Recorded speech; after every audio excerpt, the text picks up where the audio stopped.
I've even looked up how many calories are in toothpaste. Hey guys, a few people in my community wanted me to make a video asking my roommates how my eating disorder affects them.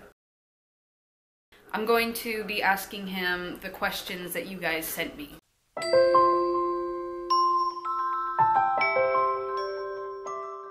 So just a quick introduction, this is Jerry. This is the first time he's actually been on my channel. We were together for, what, like 4 years? Yeah, like 4 or 5, yeah, off and on. And we didn't work out, but now we're friends, and yeah. So how do you think my eating disorder affects my personality? Well, I don't want to say anything like rude, but Just be honest. Just be 100% open and honest. It makes her a bit of a bitch. And it sucks because, I mean, she's a really great person with a great personality and she's funny, but you get really depressed, like, over a basic human instinct to survive. We have these here, some little cookies, and, you know, she'll eat 2 or 3 of those. Or the entire package. I was about to say that. It's either, you know, have a couple, stop, count your calories, things I don't personally understand, or she'll just eat the whole goddamn thing and then just be in a really bad mood, like an hour or 2 later. And it definitely does affect a lot of different parts of her personality, from basic stuff like just anger and basic human emotions to like more complicated things like relationships and physical contact. I think food has a lot to do with that. She's been like this as long as I've known her, but the worse it gets, the more her personality shifts, and she's almost unrecognizable from the woman I fell in love with a couple years ago.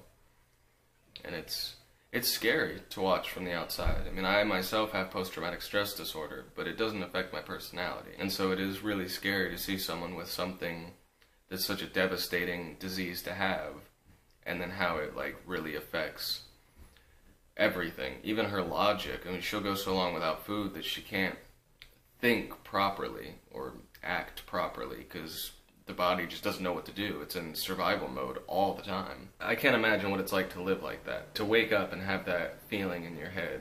Like, I have my problems, but I don't have anything around food, and I don't get it. I'm just like, I need to survive, so I eat.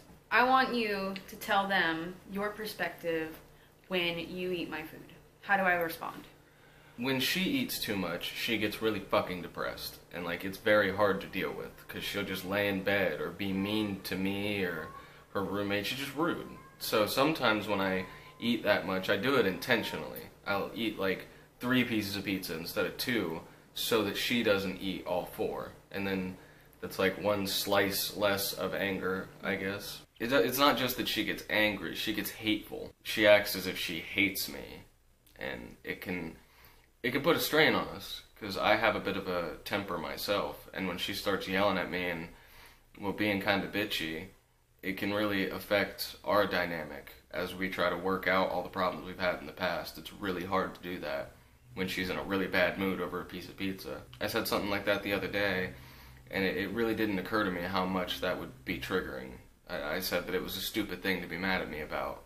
I feel really bad about saying that now, but when I said it, it didn't seem like it was such a big deal. Sometimes I don't know what I can eat, you know. I work at a bar where we just serve like fried stuff, and, you know, if you can't tell by looking at me, I don't like eating fried nasty. When I come home, I might have worked a 7-hour shift, been awake for 16. My body's like, yeah, you need to eat, and I will grab anything. And sometimes that can cause some serious problems. So the next question was, how does my eating disorder affect you personally?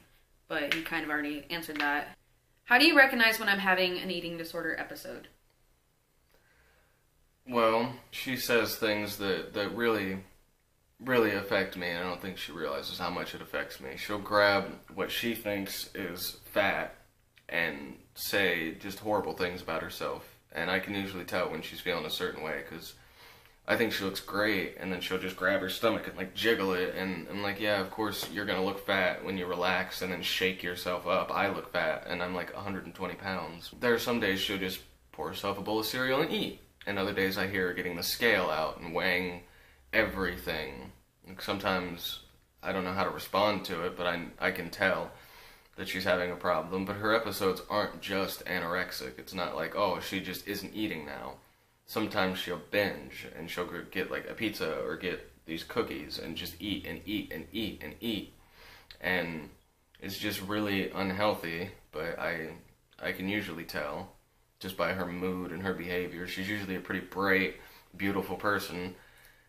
And then she wakes up one day and you can just tell by her face, it's like hanging down by her chest. And you just know if she woke up in that kind of mood today.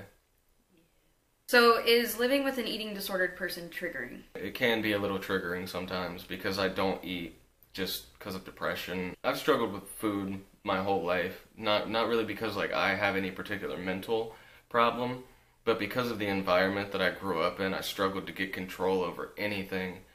And I would just starve myself mainly to avoid my abusive family. I would just lock myself in my bedroom and not eat for days. And it's strange how addicting that behavior can become. And when I see her weighing out her food and then I'm sitting here like doing my best to recover from my temper and my post-traumatic stress and my own eating problems, it can be really hard to be sitting here chowing down on some chicken wings while she weighs out her cereal and milk. It does make me feel... And my lettuce. Yeah, it does make me feel like I shouldn't be eating. Like, I look at myself and I go through these moods where, like, I'll see her and she's like, I'm fat. And then I'll look at myself and I'm like, wow, I must be really fat then. But then I have to constantly remind myself all the time that I don't really look like that. Like, when I look in the mirror and I grab, like, what's available to grab, it's not as big as I think it is. And then I just have to keep reminding myself that, like she said, weighing her lettuce is one of the things that really triggers me.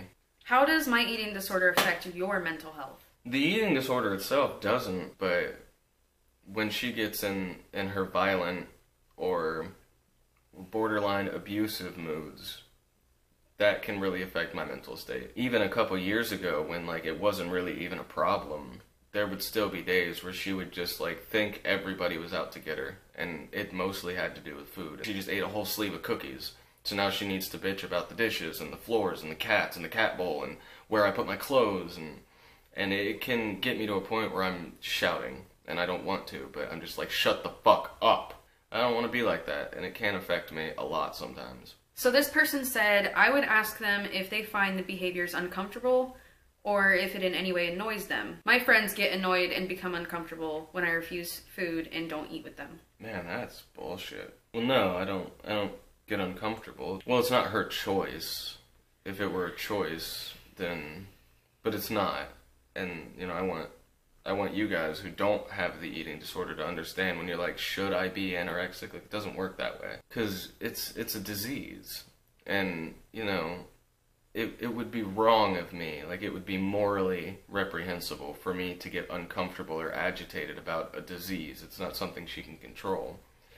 It does bother me sometimes when I'm like, hey, you know, I just got all this food, I'm a good cook, let's eat. And she's like, no, I'm fasting. And it smacks me in the head, but I don't treat her differently or anything. It doesn't really affect me that way. It's something she's got to work on her own, and if I'm an asshole about it, or I'm like, you need to eat, like, why are you doing this? Then that's just going to be worse. So I try to just stay level and understand that it's going to be up and down for a long time. I have a question of my own.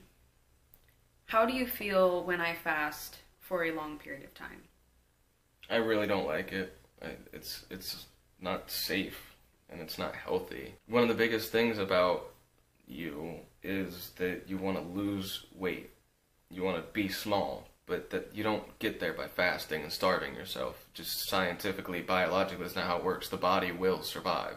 It'll turn any sugar, anything you take into your body, into fat. Because it needs to. It needs to live. So it's better to just eat regularly, small amounts, 3 to 7 meals a day to keep the metabolism going so that it keeps eating. And when she fasts for like, you know, she's telling me she's going on a 20-day fast, and my stomach just drops to my knees, because that's just going to make it worse. Because once you come out of that fast, the very first thing you eat is going to turn to fat. That's just what the body does. It needs to survive, and it will do whatever it takes to survive. It sucks hearing I'm going on a 20-day fast. It really does. I'm going on a really long fast very soon, and I will be documenting it. Do my mood or attitude swings make you confused, or have you learned to deal with it? No, sometimes I get really confused. I got really confused yesterday. We were like arguing, and then we were okay, and then I wanted to go to Taco Bell, and so we went, and she got food too, and the day just went fucking downhill after that. Like, she didn't even eat. She just looked at her food, and I was really confused. We actually got in a fight about it, and I really wish I hadn't responded the way that I did, and I feel really bad. But it can be really confusing to be sitting here talking and having a good time, and then just get shouted at. And it's like, well, what the fuck just happened? I have learned to live with it, but not 100%. I don't think you can ever 100% learn to live with someone who's so up and down. How does having an eating disorder affect how you feel about me? Well, if I'm being entirely candid, it has killed my sexual attraction to her. She's very beautiful, but sometimes I find myself looking at her, and I'm like, should I find you attractive? I mean, you didn't get this way because you've got a healthy diet and a good exercise routine. You got this way because you're sick. And, like, it feels wrong for me to look at her and be sexually attracted to her, knowing how she got that way. But in my defense, when she was really heavy, I didn't feel anything. I was still as attracted to her as I was 60 pounds ago, and it did not bother me. I got so bad. Now that she's thin like that, and it's not healthy, like, she used to walk a lot and used to do all this stuff when I first met her, and she looked really good. And now she looks better than she did then, but I don't find her as attractive as I did then. I have another question of my own. How did you feel when I was going to the gym every day for 3 or 4 hours a day and it became an addiction? I don't know. I felt bad about it, and I thought that, that's not healthy, but at the same time I thought it's better, because at least she would eat. Even if it was just Smoothie King, she'd get a smoothie and at least get some calories and then go exercise, and it was better than just not eating. You lose weight faster if you eat healthy and exercise, and you keep it off, and your body doesn't try to bounce back. So I hated that, every day she'd get off work, and she would be pissy if she couldn't go to the gym. But if she could, things were alright. How do you think my eating disorder has changed or affected me since my car accident? Well, the car accident represented a huge loss of control. I mean, for at least a couple days there, I had to help her get dressed, and the very first day she came home, I had to help her, get undressed and get into the shower, and I know that made her really, really uncomfortable because of other things that she's talked about on the channel, and she doesn't like to be seen without clothes on. And that loss of control really made the problem a lot worse. I mean, it was bad, but it wasn't as bad as when she recovered and she could start walking around and doing things on her own. That specifically affected me a lot too, because while she was laid up in bed, she had no choice but to just eat healthy. And every day she would cry and be mean and rude because she thought she put on a pound of water weight after eating an apple, and it was just too much for her to handle. I gained 12 pounds since my car accident. That kind of stuff does bother me. What do you think about eating disorders in general? Same thing I think about any other disease, really. I mean, it's a disease of the mind, but it's also a biological disease of the brain. Many people who have anorexia, bulimia, that third one, those people have formed in their brain the chemical that you release that makes you attracted to food, that drives you to want to eat. It gets attached to something else. That's what happens with addicts a lot. My brother was an addict, and rather than eating, he'd go spend all of his money on whatever he was using at the time. And that's just, it's that drive to eat becomes something else in people who have the condition. I knew a girl who ended up dying because of it. She loved to cook. It's like her favorite fucking thing in the world. She would spend hours making huge meals for her friends and family. And then she'd sit down and literally take a piece of lettuce, just a little block of lettuce, and eat that. And that was her whole meal. But she loved to cook. I feel bad for people who have it. I used to have a bit of an eating problem, but it wasn't biological, it was psychological. And I was able to get over it once I realized that I can't control what my mom and dad do. I can only control how I respond to it. So... It is a very obsessive disease. What? Nothing. What just happened? Nothing. I can cut that out. I can cut this out. You don't have to. I just started thinking about... I would take food to my room that Mom or Dad would give me, and I'd, like, put it under my bed, and then at night when they were asleep, I'd go out and I'd throw it away or give it to the dog or something. Or I'd climb out my window to bike up and buy whatever I was using, and I would take my food with me, and, like, halfway down the street, I'd just throw the plate and everything, just break the plate in the street because I was angry that they had offered me food that they made because I didn't want anything they gave me. It sucks to be sick, and it's not glamorous and it's not glorified. The person who's doing it might look good when they're walking down the street in a miniskirt, but when you live with someone who's like that, you see that there's a side of it that is destructive and very ugly and violent and ugly. What do you want to know about how eating disorders work? Or do you know enough? I pretty much know everything, because when I knew that she had a problem, I spent a lot of time researching it so that I could try to understand it. And when my friend Sarah had a problem before she died, I spent a lot of time trying to figure it out then too, because I wanted to help her. But one thing I've learned is you can't help. It's only going to make it worse. I'm just a layman. I'm not a psychiatrist. I'm not a doctor. I don't have a kind, gentle voice that will guide you to recovery. I'm kind of an asshole and I'm blunt. And I just learned that I can't help, but there's nothing that I don't really know about how it biologically and psychologically affects the person. The only thing I'm confused about is like, why numbers become so important. How many calories did I eat? How much fat? How many grams of sugar? What's my body weight? Like, when I had an eating problem, I never cared about numbers. If I wanted to eat, I would eat. If I didn't, I wouldn't. And I never concerned myself with, like, am I eating 500 calories right now? I just would eat. It is confusing and something I don't understand, to become so obsessed with the numbers. What is a question you have for people with eating disorders? You kind of just said that, but he said he wants to know why numbers are so important to us. Well, what else do you have? Why is one of the questions that I have.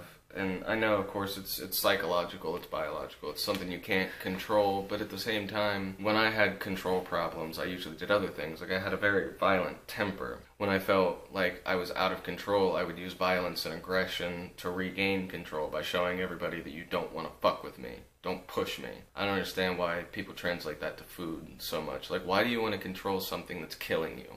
It's not control, it's a loss of control. It's a lack of energy and a lack of power, and I don't understand why it becomes an addiction. I can understand why having a temper, or doing certain substances, or sex, or jogging can become an obsession and an addiction, but I don't understand how being in physical pain and being hungry all the time and being too tired to get out of bed and watching yourself melt away like a cancer patient is addicting. Is there anything that you want viewers, family members, or anyone else to understand about knowing someone with an eating disorder? You do need to be patient. That's something that family is often very bad at, which they shouldn't be. But the person with the disorder should also be patient. It's not easy to understand. Even if you know all the science behind it like I do, you're still going to be confused because it just doesn't make sense. A normal animal of any kind will chew off their leg in order to, like, untrap it so they can get to the food 5 feet away. Like, they will not let themselves starve, and it's very confusing. And I think friends and family members need to be patient with the person who's sick, but the person who's sick also needs to be patient with themselves, because you can't just wake up and cry and say, I don't want to be like this, and then go weigh your lettuce. You just got to be patient and realize that you're gonna fuck up. You're gonna get better, and then you're gonna slip, and then you're gonna get better. Recovery is not just a straight line. It's hills, and some of the hills are so steep you just can't get up them yet. And you gotta sit there and train yourself to overcome those barriers. The person who's sick often feels like they don't have a support network, because it's not that nobody understands, it's that nobody's patient. People, specific people that you've known, are like, well, you need to get better. You've been like this for like so long, why can't you just get better? And it's like, that's only going to make the person worse, because they're asking themselves that all the time. Why am I like this? Why can't I get better? Why do I do this stupid shit that I don't want to do? And if you love someone romantically or as a friend or whatever, if you're going to say that you love someone, then you forfeit your right to get upset. There's just some things that you can't help. And patience is really important. And acceptance is really important too. Just saying, you know, you're like this, I understand, it sucks, I don't get it, but I'm here for you, can really make a big difference. What is the biggest side effect of my eating disorder that negatively impacts or affects your life? We're going back to one of the first things that we talked about, food. I'll go out there and I'm like, I'm starving, because of course she won't buy food, because if it's in the house, her body will make her eat it, whether she wants to or not. So she just doesn't buy it. And so there will be things like thin addictives and weird stuff that's all about like low calories, and I would just snack. I can't help myself because I'm hungry. And I lose my shit. And she will. Like, I ate this little packet once of like these thin addictive little, they're like tiny fucking crackers. Saltines are bigger. And I was like, well, I'm just going to eat fucking 2 or 3 of these because there's nothing else in the house. I thought she was going to haul off and hit me. I really thought she was going to just knock me out when she found out that I ate them. Do you feel like you have to tiptoe around me? Not really. I feel like I can be pretty blunt. I know there's some things I definitely shouldn't say, and I'll censor myself if it's appropriate, but the truth is better than lying, no matter what the situation or circumstances are. And so often I don't feel the need to tiptoe, because I know that she trusts me enough to just tell me to shut up if she doesn't like what I said. Do you think that I can just get over it? No. That's a really stupid mindset to take, and anybody who thinks that's a stupid person, and that I'm not gonna doll that up for anybody. If you think, well, you just need to get over it, then you're fucking stupid, and you need to go read a book. Humans are an incredibly complicated animal. We're not like the cat that might be sitting next to you right now. Like we have a very diverse biological and mental function that happens in our brain, and everybody is different. In time you'll get over it, but just get over it is ignorant. Did you ever doubt that I wanted to recover for real? Yes. All the time. I still do. Coming from the perspective of an addict, I mean, you have to want to get better, and I really thought that I wanted to get better, and then I stole pills from her a couple times. I broke into her safe and got them out, so I know recovery and recovering do very different things. I doubt it sometimes.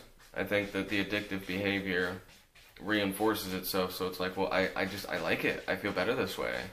And sometimes I think that you kind of just want to recover because that's what other people want for you, but like, you don't want to recover. Did you ever think of sending me to a hospital? No. That's terrible to do to somebody. Why would anybody ever do that to anybody? I slit my wrist when I was 16 and they put me in a psych ward, and I know how fucking horrible those places are. I was less suicidal at home, I promise. I would never do that to someone. What concerns you the most about eating disorders? That it can be deadly, and that it's bad for everything. I mean, since, you know, you're a female, it affects periods, it affects sex hormones, it affects the size of your breasts, which is important if you ever want to have kids in the future. It causes problems with the way that your body looks after you just gain weight, lose weight, gain weight, lose weight, gain weight, lose weight, and you lose it in such unhealthy ways that it will affect the overall shape of your body, and that just reinforces all of that negative nonsense. So that's the biggest thing that concerns me, is getting better requires that you overlook the horrible things you've done to yourself, and that can be really hard. Alright, well, that wraps up that video. If you would like to see this kind of stuff again, you can feel free to put some questions and shit in the comments below. In the doobly-doo. You're all beautiful. You are all beautiful. I love all of you. And I love all of you. And it's a complicated, long process, and beating yourself up is not gonna help. And, like, you know, I'm a drug addict, so I know there are days where I'm like, I'm fucking disgusting. But I'm not. I'm just an addict. And you're beautiful, and you're fine. It's gonna take a while, but you're only human. There's only so much that you can be expected to do at one time, so bye. Hang in there, guys. Thank you for watching, and I'll see you next time. Bye! Yeah, I used to fall, and now I get back up.